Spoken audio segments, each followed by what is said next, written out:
His Excellency Abdulrahman Al-Fadili, Minister of Environment, Water and Agriculture of Saudi Arabia. Ibrahim Thiaw, Undersecretary General of the United Nations, Executive Secretary, United Nations Convention to Combat Desertification, UNCCD. And Naoko Ishii, Director of the Center for Global Commons, University of Tokyo in Japan. And Tariq Al-Alemi, co-founder of 3BL Associates in Bahrain. Welcome all. I'm Maya Hajej. I'm with Asharq News with Bloomberg. And I will start with you, Your Excellency, to begin with. Why is the issue of land degradation so important to your country?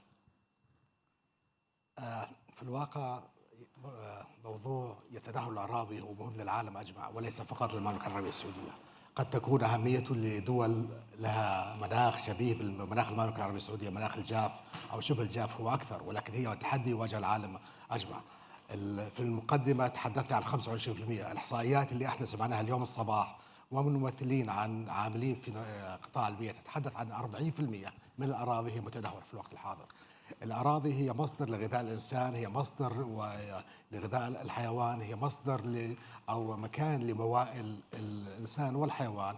أعتقد ليس بالإمكان أن نحقق تنوع أحيائي كامل، لا يمكن أن نحقق أهداف التنمية المستدامة المعلن عنها من الأمم المتحدة دون أن نحافظ على الأرض، دون أن نحافظ عليها كمصدر للمصادر اللي سوف في نهاية اليوم تساعدنا على الحياة المستدامة. Ibrahim, moving on to you, let's discuss or share, if you can, some successful examples of land restoration projects or initiatives that have yielded positive outcomes when we talk in that direction. There are multiple in the world. I'll just pick up a few that I think could be considered as good examples. In China, in Mongolia, a desert, sand dunes were moving 30 years ago, and a private company came to invest in sand dunes and had to negotiate with communities so as to have a long lease, because it takes that long to actually restore the land. 30 years later, of course, they had to pay a fee to the community to own the land. I mean, to use the land, not to own it. And 30 years later, they came to renegotiate with the communities because they wanted to go for another 30-year term. The communities told them that they have to pay at least twice as much as they paid earlier. Why? Because the land had a value. They were able to restore it. They were able to produce food. They were able to have energy. And they were able to actually generate economic income. So the community saw this land as no longer sand dunes, but as a program where they can actually. So the private company agreed to do that, and they paid for another 30 years. So it's a very good example because it were sand dunes where people were thinking there is no hope. Okay. But it is possible to actually restore the land. So when we talk about land restoration, I'm going to ask you more. It's not desertification or deforestation. It's about the land itself. So in what sense? It's about, okay, we are 8 billion people in the world today. And we eat, yes. We drink, we wear clothes. We actually produce some fuel out of the land. And for me, it's the trilogy of 3 Fs: food, fuel, fiber. Now, it is the land because land degradation happens all over the world. It is not only in arid lands. It happens in forest, it happens in savanna, it happens in mountains. So it is the land because it is that same land that feeds the 8 billion people on Earth today. So it is therefore important that we conserve land all over, not only in arid lands. They are more vulnerable in arid lands. Ecosystems and communities are more vulnerable, and communities depend on a fewer number of species, but they are equally important in other lands.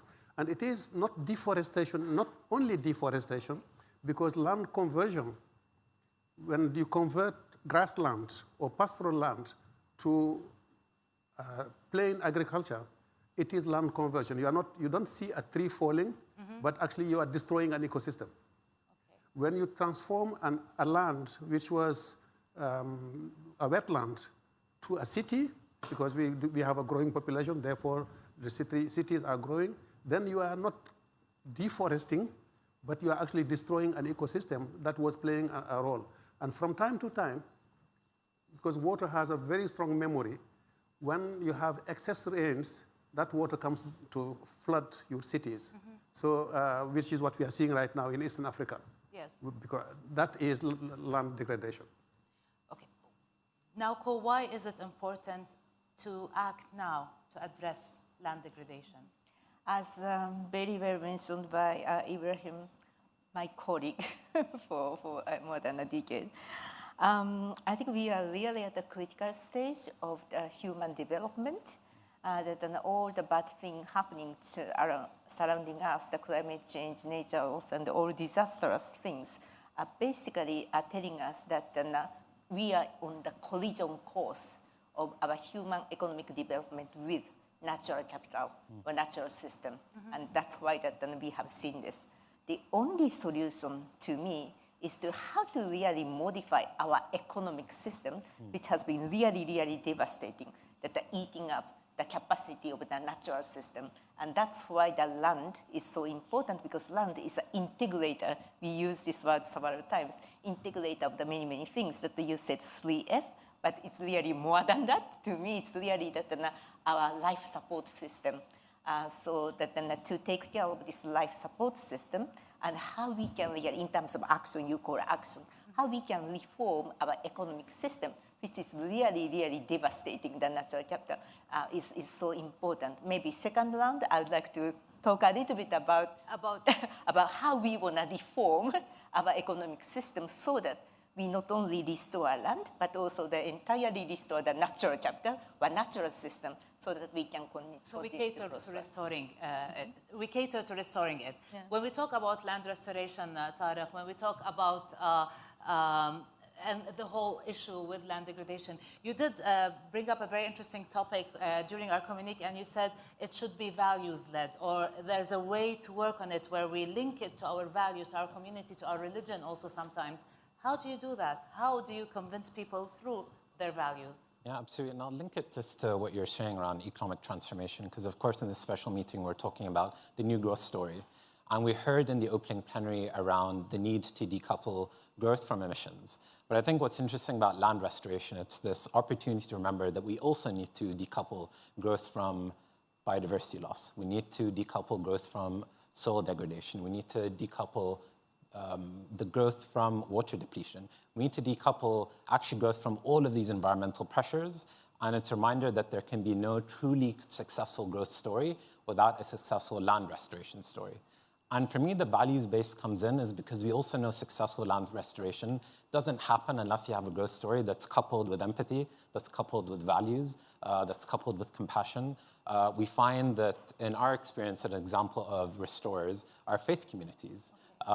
It's no surprise to me that in the land of 200 mosques, of course, that the Kingdom of Saudi Arabia is excelling when it comes to land restoration, because I think those values go very deep into who we are in the fabric. Is linked to it? I do think, and there's a practical and I think a moral case. The practical case is 8% of all habitable land is actually owned and stewarded by faith communities. 50% of educational institutions in the world are faith-run and led. Our education values are instilled into us by faith communities. But it's not only about the outer restoration, it starts with an inner restoration. Obviously, our religion, Islam, teaches us about that inner restoration, what it means to live in those values. And I think the most successful land restoration initiatives I've seen is when it comes from that sense of spiritual and moral clarity. Your Excellency, how is Saudi Arabia addressing land degradation or tackling the issue of land degradation?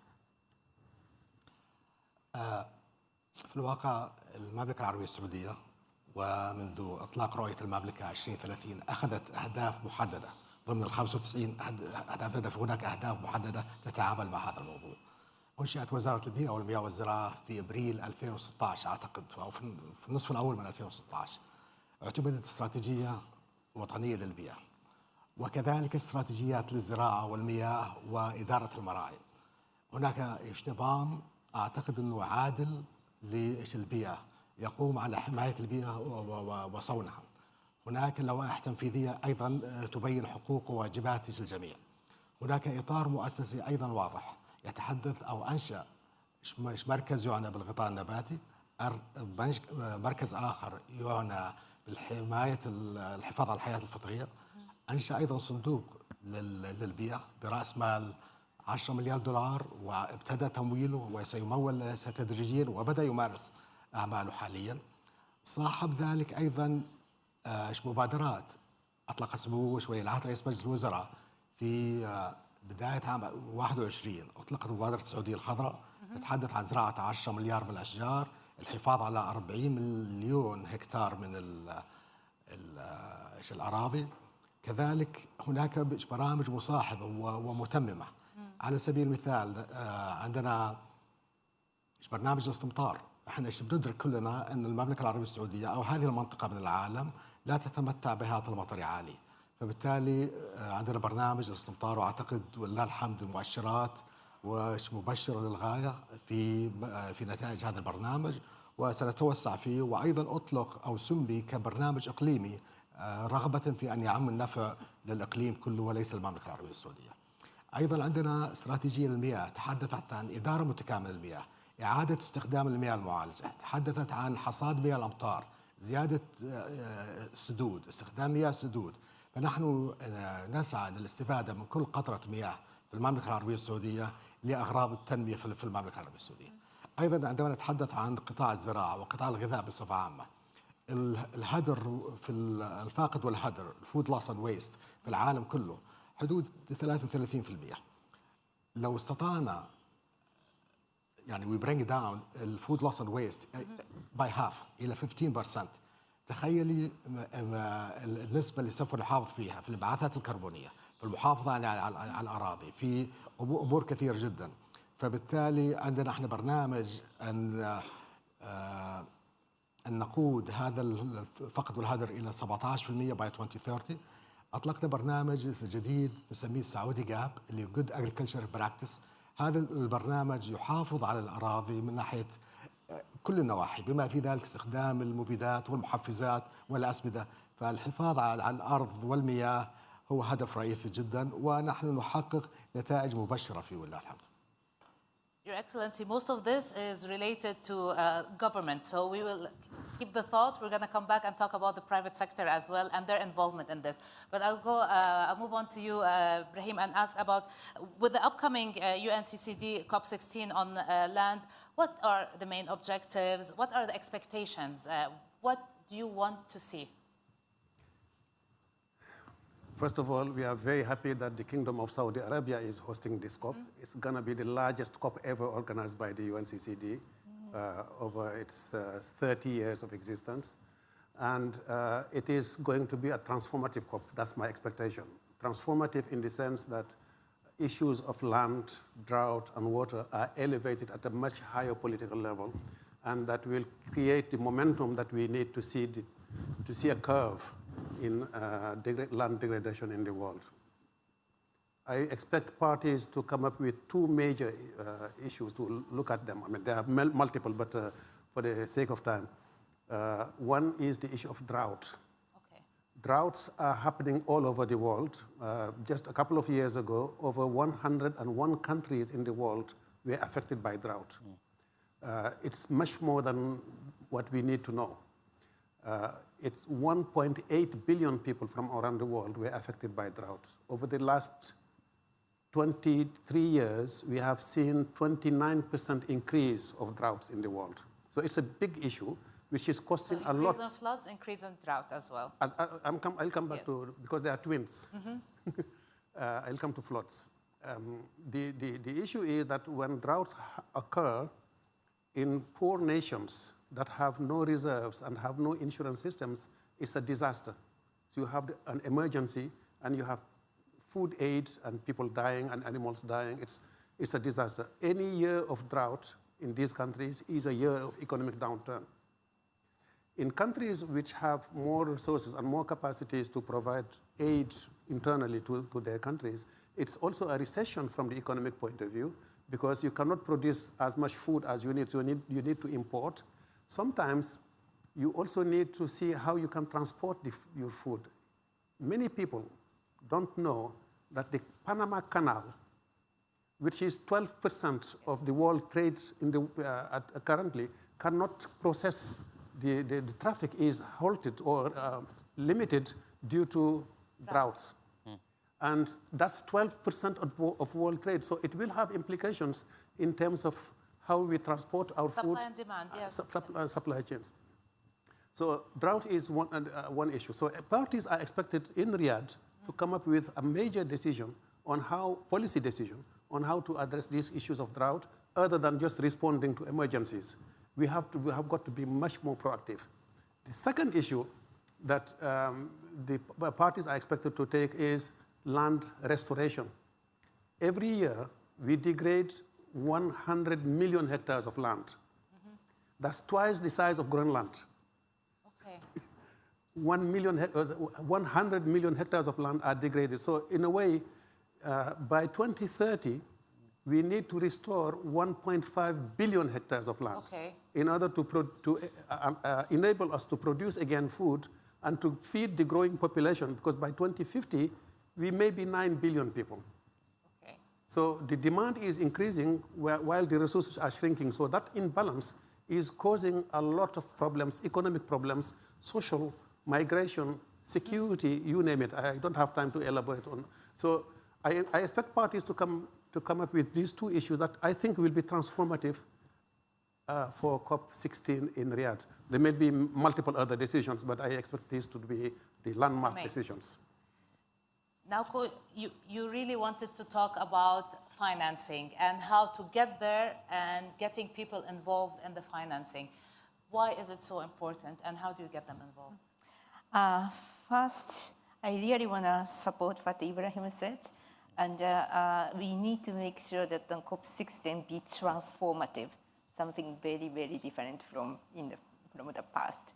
So, and I think the time is on our side because not only the carbon neutral, now nature positive is becoming the political agenda. So going back to you, we need to make sure that nature positive, which land is really sitting in the heart of the conversation. Really on our side? I mean, the numbers are scary, like 9 billion people by 2050, losing 90% of the... I'm talking about the political momentum and how to make sure that the nature is on the political agenda, high up.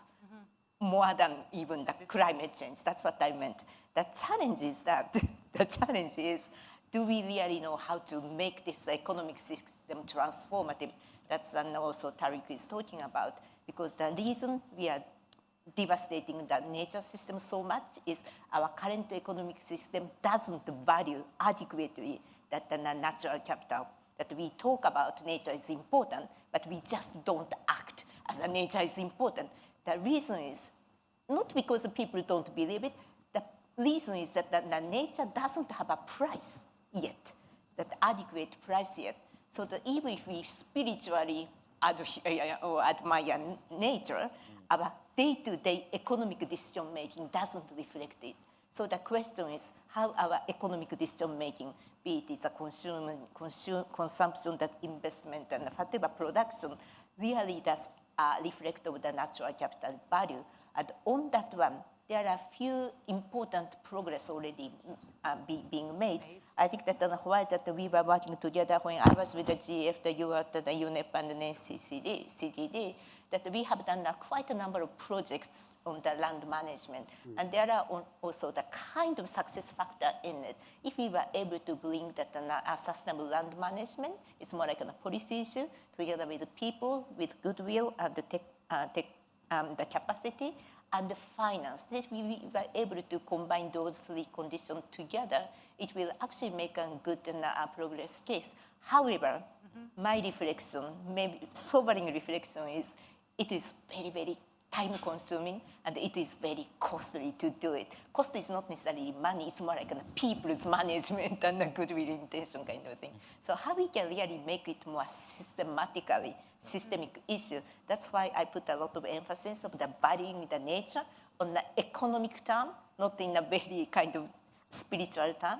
And ideally speaking, if we are able to find a way to value, to put the monetary value on natural capital, and if we are able to see that these nature guardians, be it the smallholder farmers and the local community or the forest people, fisheries, are able to be rewarded by their effort of safeguarding natural capital, then investors may actually, the China example is a good one, the investor may actually get the finance to it. So a lot of effort going. I will come back later because it's going to be too late, too long. But then, if we are able to push those the efforts towards not only valuing natural capital but economic term, and ideally speaking, put it as bring it as a new asset class on the balance sheet, it will be the game changer. That's my ambition. You wanted to say? I just wanted to comment because what she's saying is so true. That as humanity, we have been extracting resources, minerals, as if these were unlimited. Okay. We have not been managing them. We have been, take the example of agriculture, for example. We have been extracting the maximum we could get out of land. And when the land gets tired, we put fertilizers to incentivize it to produce even more.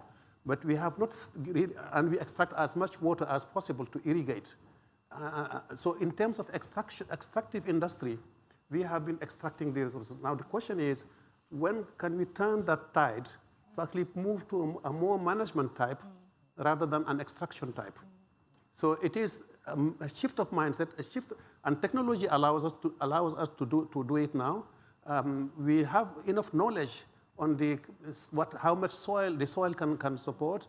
So are we going to wait until the animal dies, or can we resuscitate that life, and this is land regeneration, and create another cycle of production on the same land? But in that case, only the people who can afford it can benefit from it. The people who cannot afford it will be affected. So how do you make it available for them? I don't buy that argument. Okay.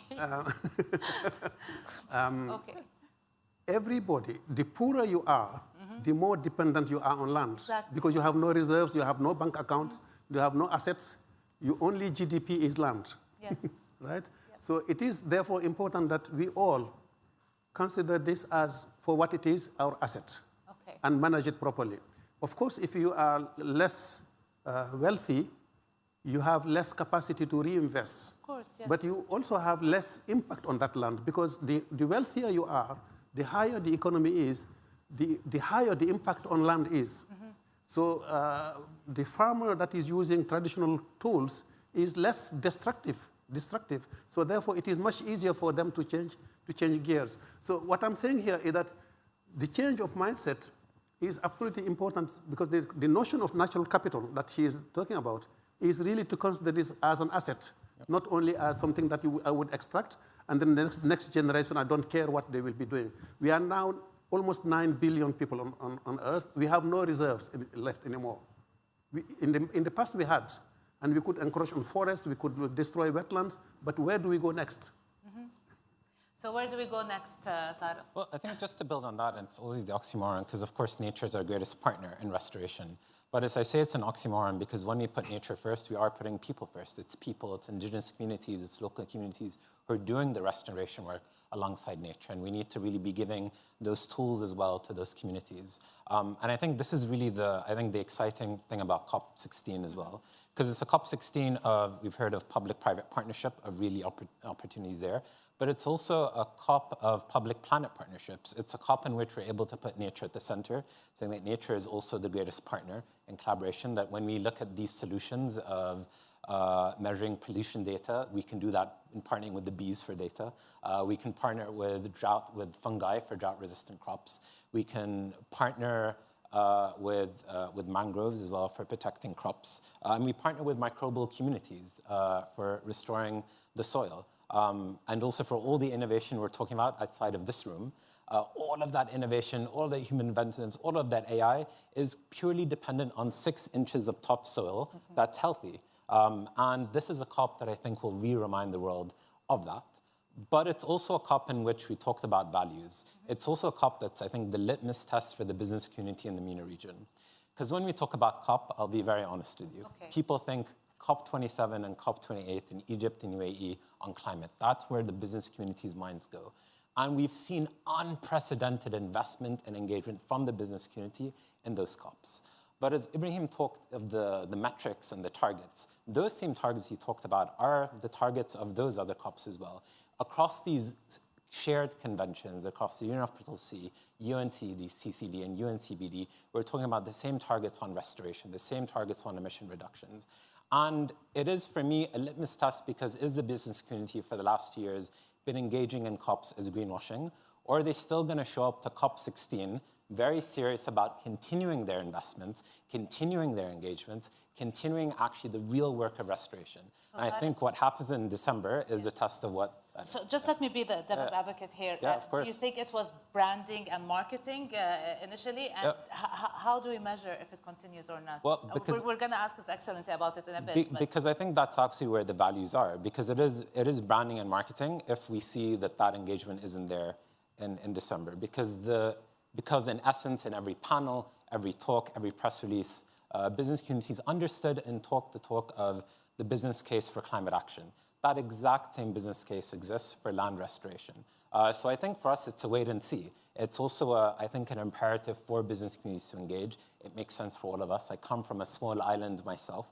I know that our island's a beautiful island, but an island in which we know the importance of land restoration.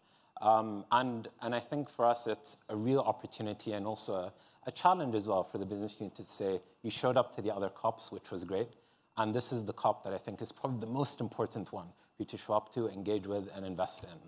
So you think people are going to show up, Your Excellency? أنا أعتقد هذه الاتفاقيات الثلاث للأمم المتحدة الاهتمام بها لم يكنش متوازن بين العالم بصفة عامة.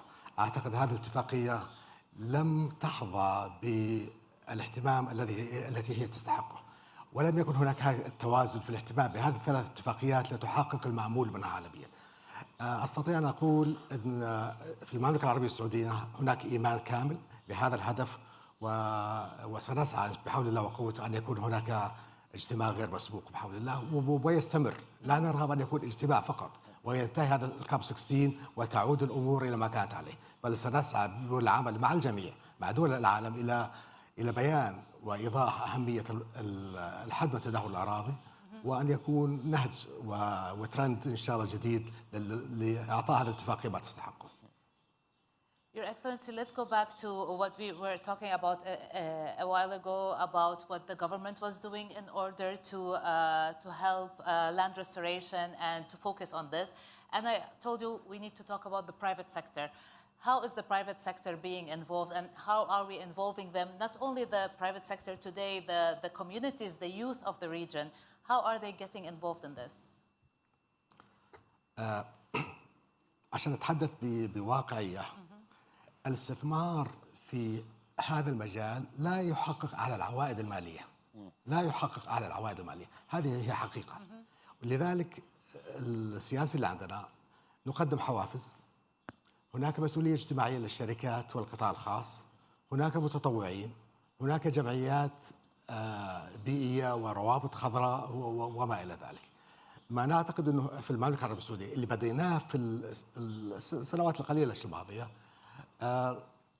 عملنا مع القطاع الخاص على سبيل المثال في تطوير متنزهات، ووفقنا في ذلك ووقعنا أكثر من اتفاقية مع قطاع خاص لتطوير هذه المتنزهات والاستفادة منها ماليا وتحقيق المحافظة على الأراضي، أيضا جعل أو الرفع من مستوى جودة الحياة.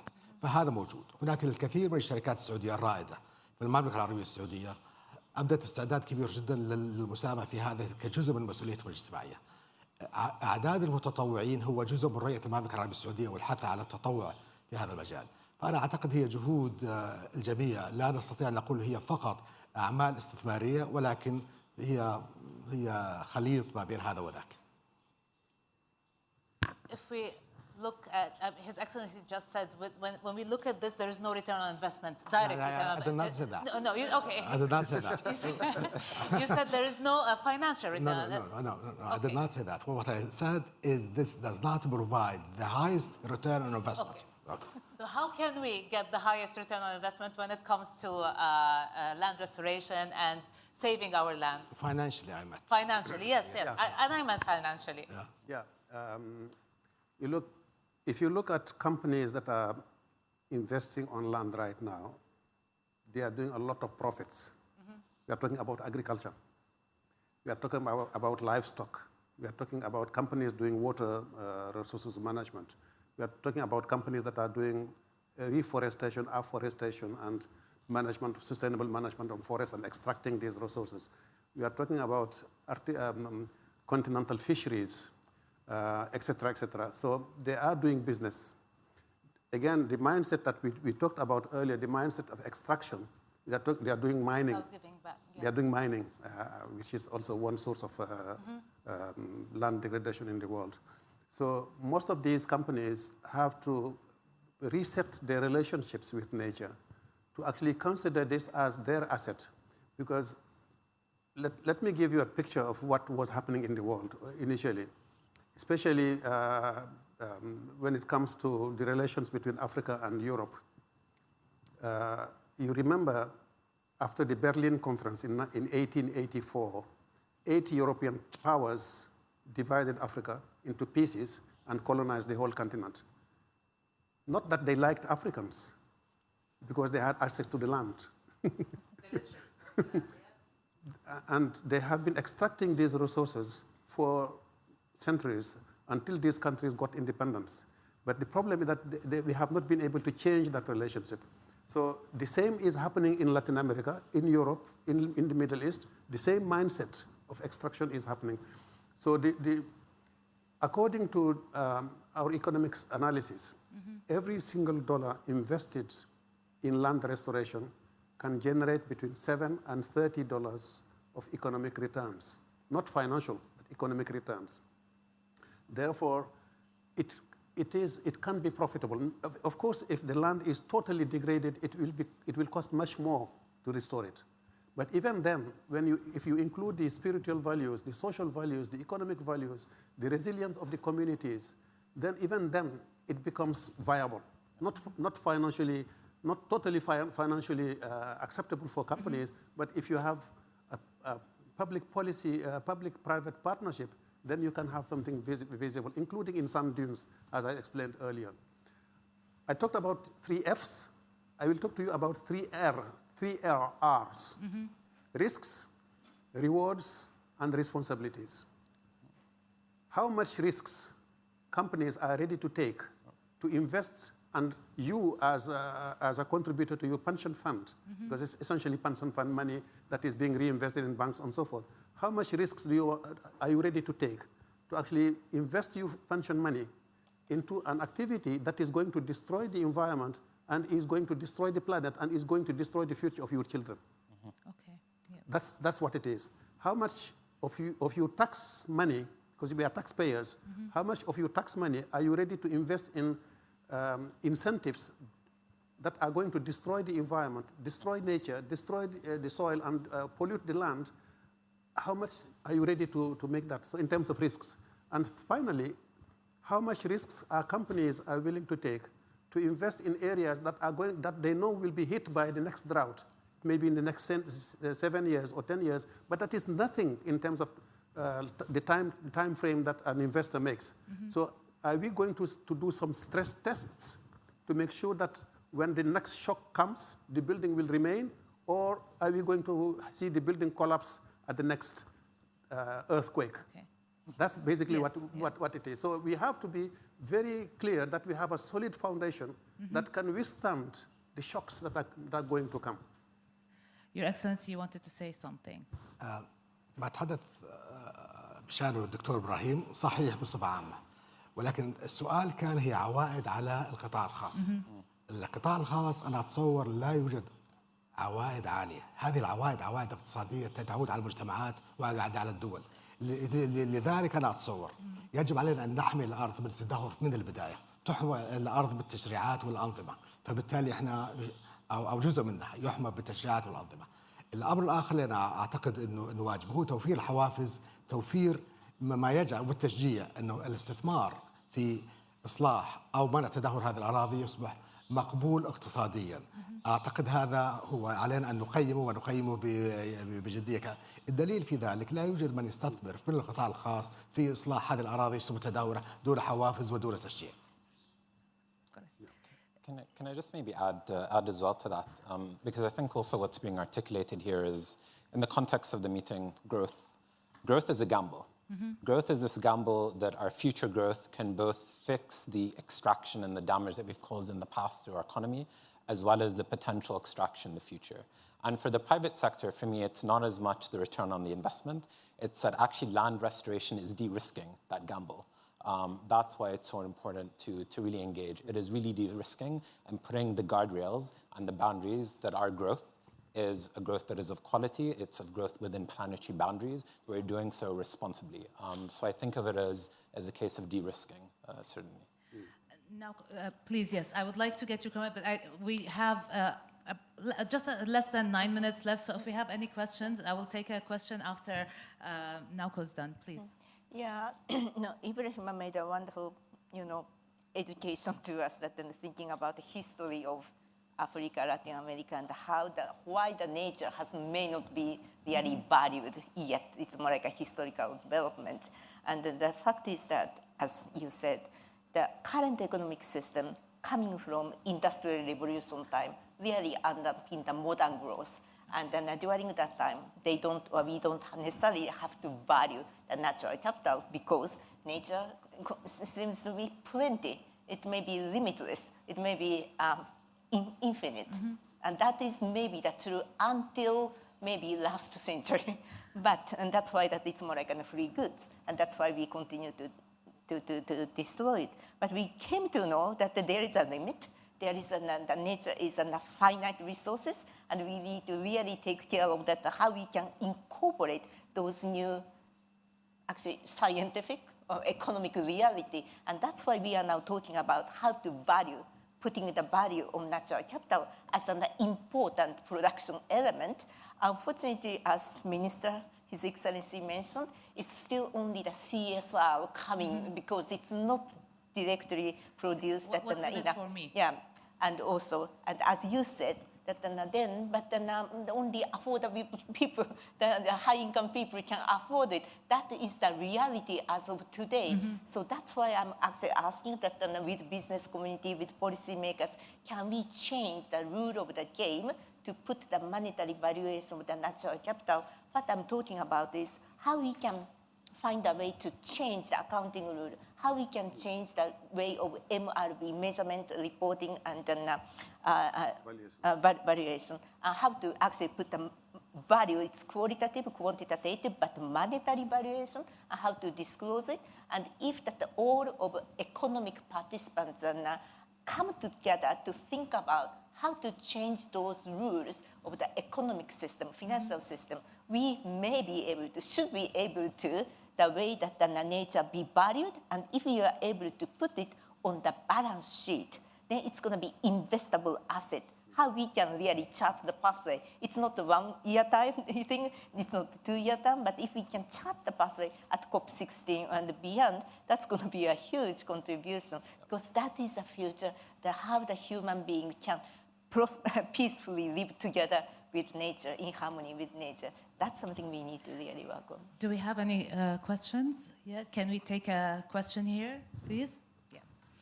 We have just under 6 minutes left, so we'll try to take the questions quickly if we can, please. Yes, thank you so much for that very interesting panel. My name is Abhishek. I'm a global shaper from the Zurich Hub in Switzerland. My question is very simple. So from this discussion, it seems to be quite clear that land is in the nexus of water, food, and climate. And wastewater is one example of how this nexus plays out. Majority of the land degradation that's happening through pollution is happening through the water pathway.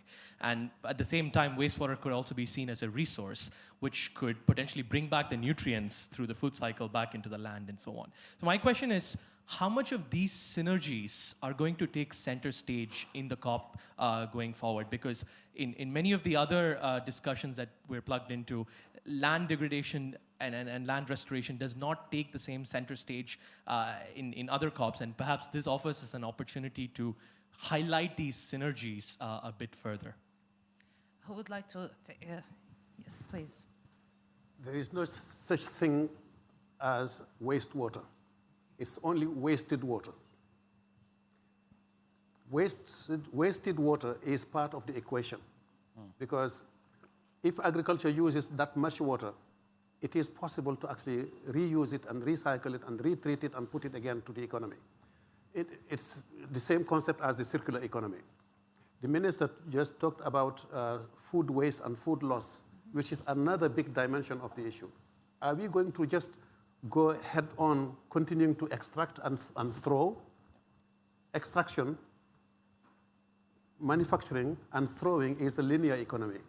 We have to actually have a circular economy all over, in all domains, including wastewater. So yes, it is part of the solution. Your Excellency, I think you agree. Can we have a question over there? I think we have time for this. Can you one hear more. me if I use my voice? It's streamed live, so. Okay. So Arne Cartridge with Yara, a large fertilizer company, and I just want to give voice to the private sector, so if you allow me. Please. So one, the private sector is interested and engaged for many reasons. I mean, us as a fertilizer company, prosperity of the farmer is critical, and thereby we need to invest more in soil health. So we need to support the farmer to invest and be more capable. We see this as a public-private collaboration, and it is required and needed. I give you one short example. We are in discussions now with President Ruto in Kenya and with the World Bank, how they as a government can shift their subsidies on fertilizer to incentives to invest in soil health. A lot of their soils are acidic, they need liming. How do we do that in a public and private way? So the answer is private sector is at the table. We want to contribute, and we want to be part of the discussions. So maybe you talk to His Excellency after after our session. So we have just less than 3 minutes. So if we can maybe wrap up, but I would like to wrap up with you instead of wrapping up by myself. Your Excellency, we start with you. If we were to put on the table today a call to action, what do you expect to see, and what is the time frame? Say if we have 30 seconds to say this. سأقول التالي: في المملكة العربية السعودية نعمل على خطة ثابتة ونشرك الدول أو دول العالم. استضافت المملكة الجي 20 أحد المبادرات التي أطلقت تعنى بالحد من تدهور الأراضي. أطلقت وحظيت بدعم سخي جدا من حكومة المملكة العربية السعودية. أطلقت المملكة العربية السعودية في إبريل 21 ميدل إيست جرين انيشيتيف وحظيت بدعم 2.5 بليون US دولار. فالعمل الجماعي أن نعمل وأن ندرك جميعا ونذكر أنفسنا نحن نعيش على كوكب واحد على أرض واحدة ما يصيب جزء منها يصيب الباقي وأن نقدم الدعم الكافي هذا مطلوب وكما قد قدمت المملكة العربية السعودية. In 30 seconds, what's your call to action? 2030 is our deadline. Okay. All of us, SDGs, we agreed to that, and it remains our milestone. By 2030, we have to not only reduce drastically the amount of land that we are destroying and degrading, but we have to restore and put back to health land that has already been degraded. And it is possible, and it is 1.5 billion hectares. Second is this COP is a wonderful opportunity for the world, for the host country, but for the world as well, to turn the tide on drought and to stop just lamenting and providing food to those who are dying, to actually be more proactive, prepare them to the next drought, help them build their resilience and achieve something meaningful by 2030. Now, Ko, in 30 seconds, what's your call to action? By 2025, which is COP30 Brazil COP, that then we create a coalition or allies to go together, move together to put the natural capital as a new asset class on the balance sheet. It's only the roadmap can be done by 2025 because it's a long-term issue. It's good to give ourselves deadlines, yes. Yep. Tariq. We started with the values, and the most values-led stakeholder are young people and young leaders like those in the Global Shapers community. They have the moral clarity, but also they are uncompromising on all the science that you've heard here. Their projects, their actions are deeply grounded in the science and the values of spiritual leadership as well. And I think we'd be far more successful in restoration if we bring them along as key partners at every step of the way. My dear guests, thank you so much. And dear audience, thank you for being with us today. Like His Excellency said, I'd like to finish. We all share this earth, so let's take care of it. Thank you all very much.